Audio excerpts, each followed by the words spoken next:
This is Paige DeSorbo from Giggly Squad. Boost Mobile gives you the same network coverage, speed, and service you're used to, just at a more affordable price. Why pay more if you don't have to? Offering reliable nationwide coverage backed by a 30-day money-back guarantee. Love your service or get your money back, no questions asked. Visit your nearest Boost Mobile store or head to boostmobile.com to learn more.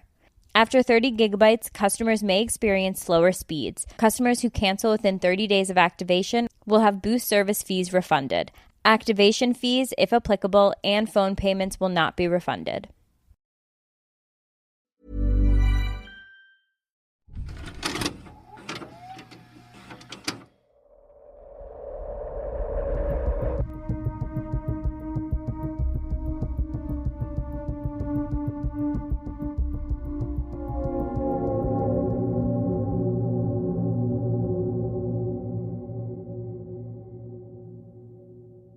Welcome back to a brand new episode of Scary. I first want to start this episode by saying thank you for all the support and kind words I've received over the past number of weeks regarding the show. It truly means the world to know that you listeners are enjoying my narration of these paranormal encounters, so thank you. I'm happy to announce that exclusive episodes are now available, as well as ad-free main episodes. Simply follow the link for our Patreon in this episode's show notes, or go to patreon.com/scaryaparanormalpodcast. Now, let's get into today's episode. Thank you to Marissa and Peter for sending in their experience, which occurred in 2011. Where do we go after death? It's an age-old question. If there is an afterlife, do all souls journey willingly, with ease? Or can some stay behind, clinging to their old ways, terrified of the most underrated of fears, change?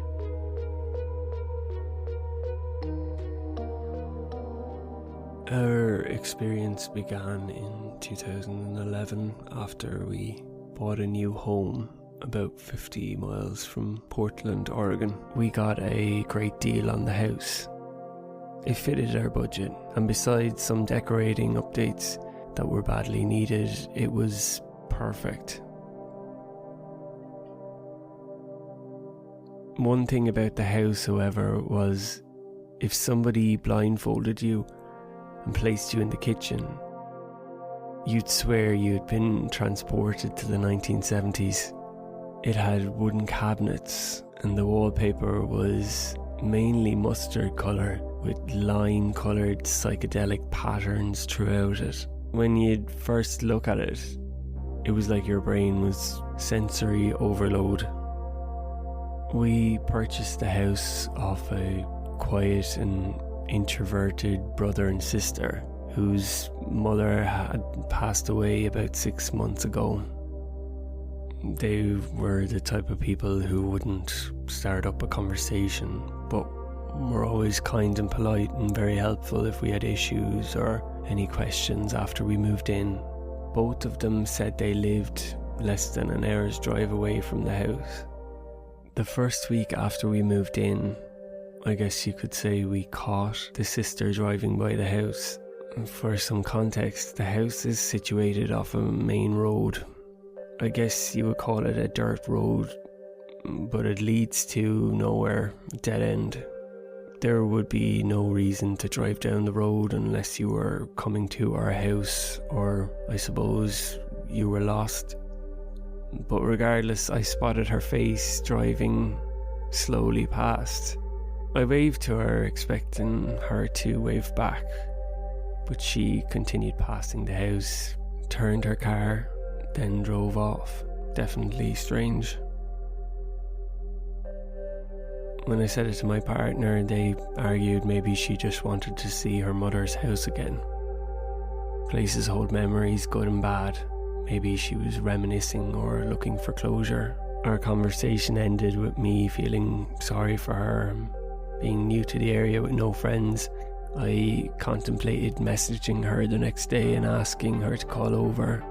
Maybe I'd gain a friendship out of it. and she wouldn't feel that her family home had been lost to strangers. I didn't have to message her though. The following afternoon, the sister arrived at the door with a spare key she said she had found to a small summer house that sat at the back of the property. It hadn't been locked or anything. We had already filled it with our garden equipment. It was in pretty poor condition and mostly empty except for a foldable garden chair and table. I said thanks when she handed me the key, but she was very forward, which was unusual. Previously she'd been very quiet, reserved, stood in the background. Her brother did a lot of the talking. She said, "I'll show you how we turn the key in the lock. It can get stuck at times," and then took off walking around the side of the house as if it was her house. I followed behind her, kind of shocked. Like I said, she had been previously very quiet and shy. To be honest, it didn't really bother me. If she had barged past me and headed somewhere inside the house, I might have intervened, but something about this happening outside made it feel less invasive. When she turned the corner of the house and saw the summer house, our walking became a lot slower. I remember walking past her and opening the door of it, talking about how we have too much equipment, and she cut me off and asked, "Where's the chair and the table that was in here?" Earlier that morning, my partner had gotten rid of them. The table was rotted and the foldable chair literally fell apart when I sat in it. When I told her this, she didn't really react. I could tell she was perhaps not happy with what I said, but she just was quiet, I guess. After a moment, she just handed me the key and left. It was really weird energy. No friendly goodbye, just here's the key and gone. After that, I decided to cancel Operation Make Friends. That evening, we experienced the first of many unexplained events in the house. After dinner, we were moving some furniture around when we heard what sounded like cutlery fall to the kitchen floor. At first, we thought maybe something fell off the counter and continued moving stuff. Then we heard the cupboard door slam shut. So we stopped what we were doing and went to the kitchen. We found a spoon on the floor and one of the cupboard doors was wide open. It was weird, but we put it down to vibrations from moving furniture that must have caused the spoon to fall off the counter, and perhaps it caused the wonky cupboard door to open. Like I said, the kitchen was very old. 2 days pass, and I remember standing in the kitchen one evening. Out of the corner of my eye, I saw that the summer house was open. We would always have kept it closed unless someone was out there getting something. So I went out to check to see if someone was inside, and there I find a spoon on the floor. This is weird because we don't use the summer house, and after checking with my partner, neither of us had been out there. Later that night, we were both woken up to what I call a racket in the kitchen. It literally sounded like someone was throwing things around in there.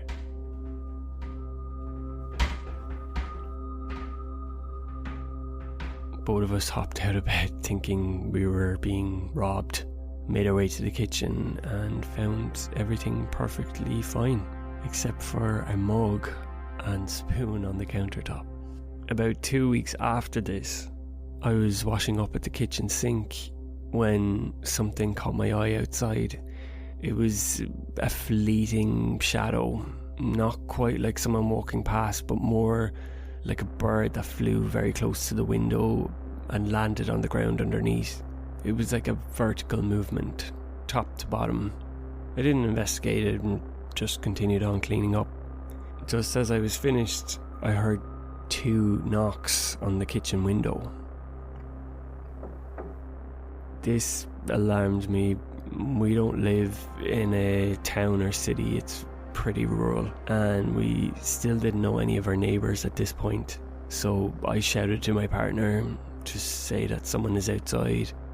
We both go out there, there's nobody there. Events like this go on for weeks. One time the summer house was lit up as if somebody had hooked it up to electricity and installed a light. But there's no light there. It's not hooked up to electricity. The moment we opened the back door of the house, the light would go out.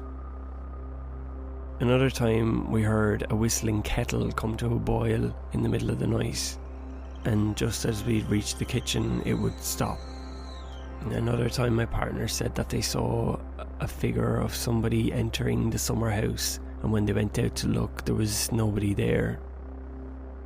Things like this, they started to ramp up to a point that neither of us felt comfortable staying there alone. So we didn't. If one was out of town, the other would join them, or stay with family that lived not too far away. Blessing the house didn't work, saging it didn't work. We even got a questionable so-called psychic to have a look over, who told us we had a playful spirit who she could remove for $200. We didn't want to sell the house. We had invested a lot of money into doing up rooms, ripping out cabinets, putting in new doors, plus only for the weird events we were pretty happy there. But at the same time, you should feel comfortable and safe in your own home. This all came to a head after I was physically pushed by, I guess you could say, an invisible force one day. We had decided to tackle one of the bedrooms over a weekend.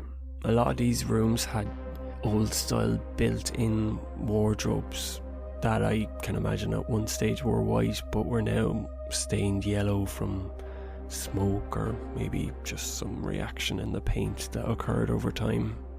We took a sledgehammer to them. After we cleared the room, I went to the kitchen to get us a drink, and just as I reached the sink, I was pushed in the back with such force that I fell into the countertop. For a minute, I didn't know what had happened. The feeling of somebody or something pushing you that you can't see is one of the most terrifying things you could ever have happen to you, but believe me. So we kind of both agreed that it was time to call the siblings who sold us the house and see if we could get an answer off them. I don't know why we hadn't done it before. I think the encounter with the key made me feel weird towards the sisters, so we decided to ask them both over instead of explaining on the phone. Didn't want them to block our number and think we were crazy. At the time, we told them there was something up with the property lines that we needed to discuss, and it worked. They agreed to come over.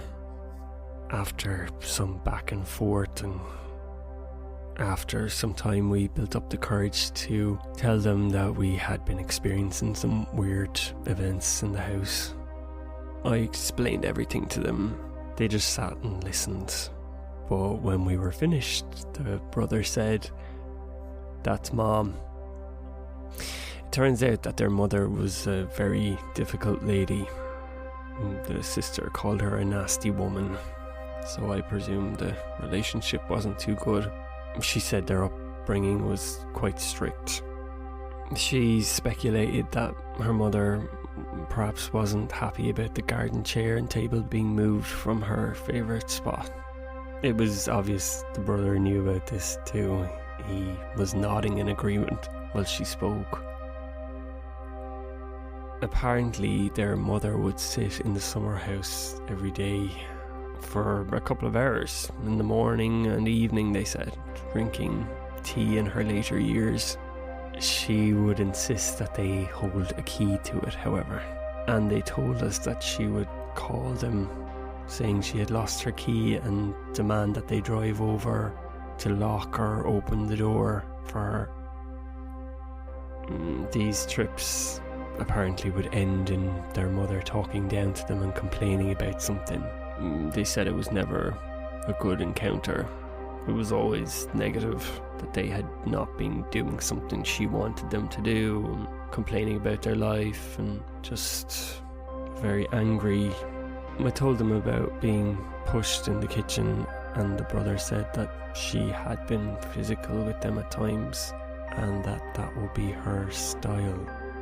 So when all this was done, we asked what they would recommend to make the activity stop. Both of them agreed that we should get a new table and chair for the summer house and leave it as is. And once we did this, the activity died down almost entirely. Sometimes we would hear a spoon fall on the floor in the evenings. Part of me feels that there's a piece of the puzzle that we still are missing to make this stop. But it's been over 11 years now, so I don't know if it will ever be solved.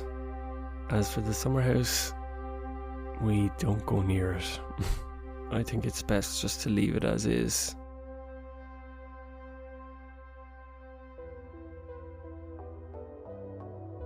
Thank you to Marissa and Peter for sending in their experience.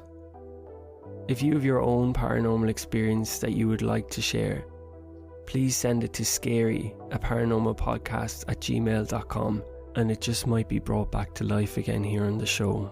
Thank you for listening to this week's episode. Make sure to subscribe, rate and review the show wherever you get your podcasts. Join me next time for another scary episode.